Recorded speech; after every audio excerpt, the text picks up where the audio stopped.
Uma excelente praia e estamos em pleno verão e, portanto, esta visita soube muito bem. Vamos agora até um pouco mais ao interior. Vamos a Arouca fazer um percurso pela Rota das Minas. Muito interessante, como nos vai contar a Rita.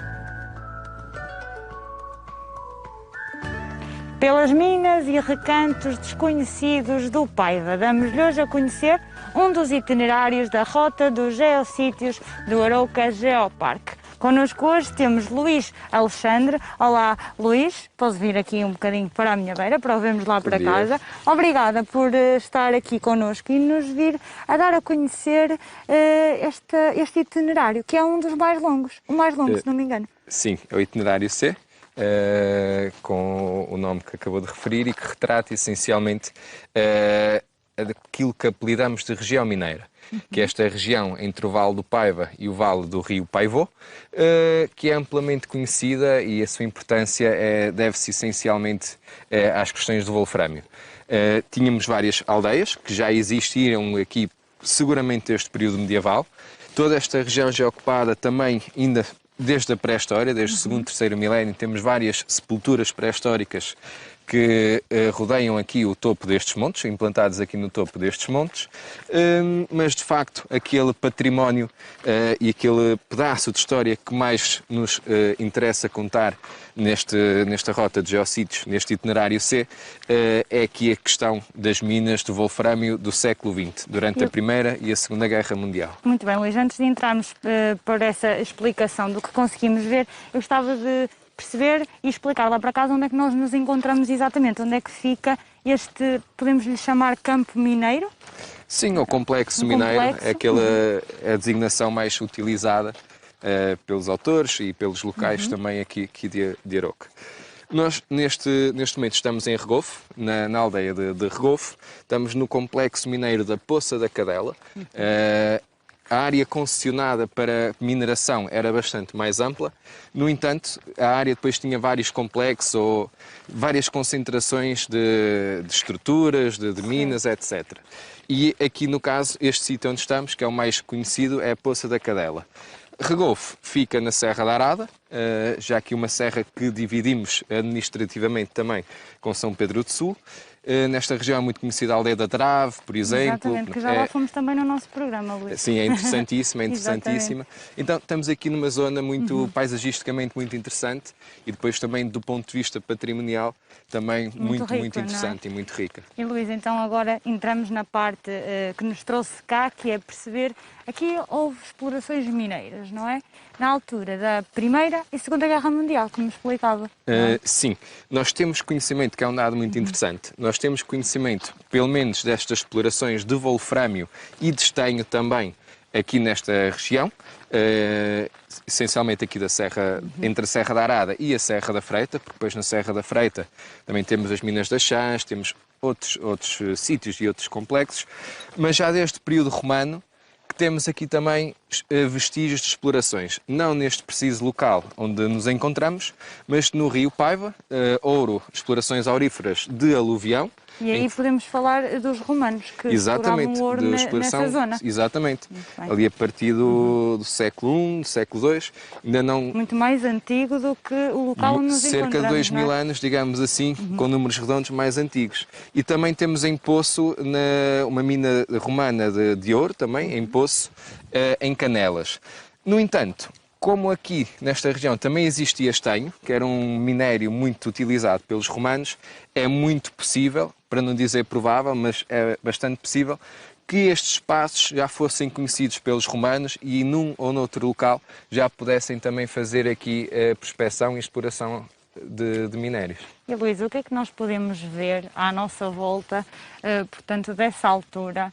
E todas estas rochas, eu sei que têm um nome específico que o Luís me vai explicar melhor, sim, que já remetem para essa altura e para essa altura desses trabalhos, não é? Sim. Então, aquilo que temos aqui à nossa volta é então tudo do século XX. Estas estruturas já são todas, ou quase todas, de meados do século XX, dos anos 40, dos anos 50, que foi o período em que melhor funcionou ou que houve mais exploração mais intensiva aqui na Poça da Cadela. Foi ali também então o período da Segunda Guerra Mundial, já ali pelos finais. Trabalhava aqui muita gente. Trabalhavam aqui, nesse período mais áureo, talvez cerca de 2 a 3 mil pessoas. Todas estas encostas estavam furadas por explorações. Isto era uma espécie de uma verdadeira cidade. Nesta zona tínhamos os bairros dos mineiros, ali por cima, que eram pequenas casinhas onde viviam os trabalhadores, tinham um contrato com a concessão mineira. No caso, quem operou aqui a partir de 1943 foi a Companhia Portuguesa de Minas, que era administrada essencialmente por capitais e por dinheiro britânico. Então, ali viviam os trabalhadores que eram funcionários dessa companhia. Naquela casa em cima era o capataz. Todos estes trabalhos, como ainda hoje as grandes obras têm também sempre o encarregado geral, etc. Aqui o funcionamento era bastante idêntico. Teria umas melhores condições, se calhar, seria não é? uma casa sozinho, pronto, como vemos era aquela casa ali no alto, já seria uma pessoa com uma hierarquia mais elevada. Aqui à esquerda tínhamos escritórios, onde também tínhamos depois pessoal técnico britânico. Não eram ingleses que aqui trabalhavam, eram pessoas da região que iam sendo contratadas para fazer serviços, etc. Mas a administração em si era sempre tutelada pelos britânicos e trabalhos mais técnicos, que era necessário engenharia de minas, etc. Por vezes, ou normalmente seriam então os britânicos que viriam fazer esses trabalhos. Que era um trabalho muito árduo.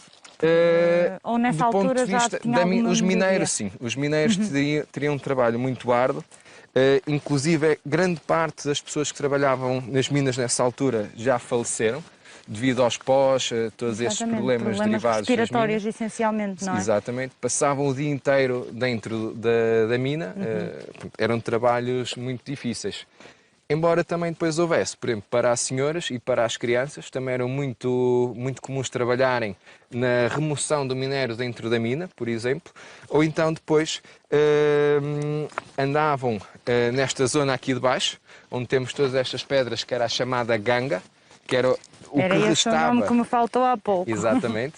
Era, digamos, o wolframio está associado ao quartzo, que é, por exemplo, esta pedra mais branca e dura, estava sempre associada então a esta pedra, e esta pedra, por sua vez, estava em filões por dentro do granito. Era isto que era procurado.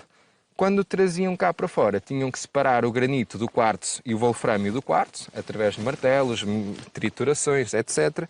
E depois ia tudo para uma lavaria. Que ainda conseguimos ver, não é? E ainda conseguimos ver os restos dessa lavaria.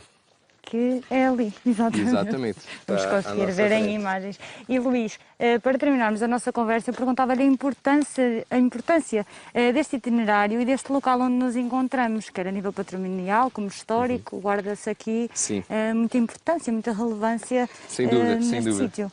Este itinerário é interessantíssimo porque nos permite conhecer tanto a história local, o fundo histórico, e depois a arqueologia industrial também, perceber um bocadinho, nós de alguma forma, Portugal tinha um papel neutro no conflito, pelo menos no segundo conflito, mas conseguiu aqui um compromisso em que alimentava as atrocidades de alguma forma que se fazia, a troco económico. É algo que também nos permite ainda hoje fazer algumas reflexões.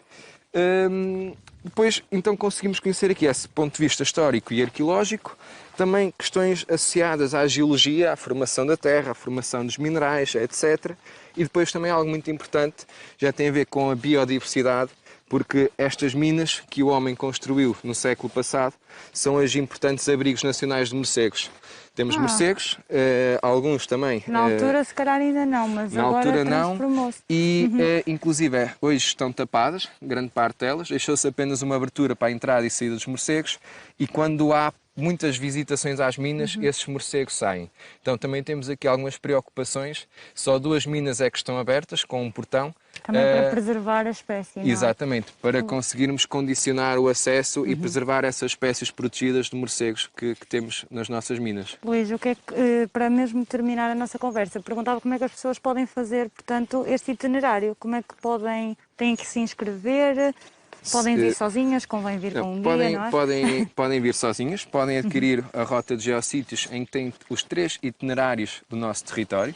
Nós temos outras publicações, um guia à descoberta da biodiversidade, um guia do território genérico de todo o território, um guia dos passadiços de Paiva e temos este aqui então que tem a ver com a rota de geossítios e que tem aqui o itinerário C, onde pode descobrir este sítio e vários outros. Depois também pode, ou através de uma visita guiada, com o Arouca Geoparque será sempre uma visita científica, mas também temos vários operadores turísticos no nosso território que vêm em Jeep Tours, em Walking Tours. Uma parte mais divertida. Exato, de uma forma mais contraída. No verão levam ao rio, a alguns poços, à aldeia da Drave. São sempre depois dinâmicas mais interessantes.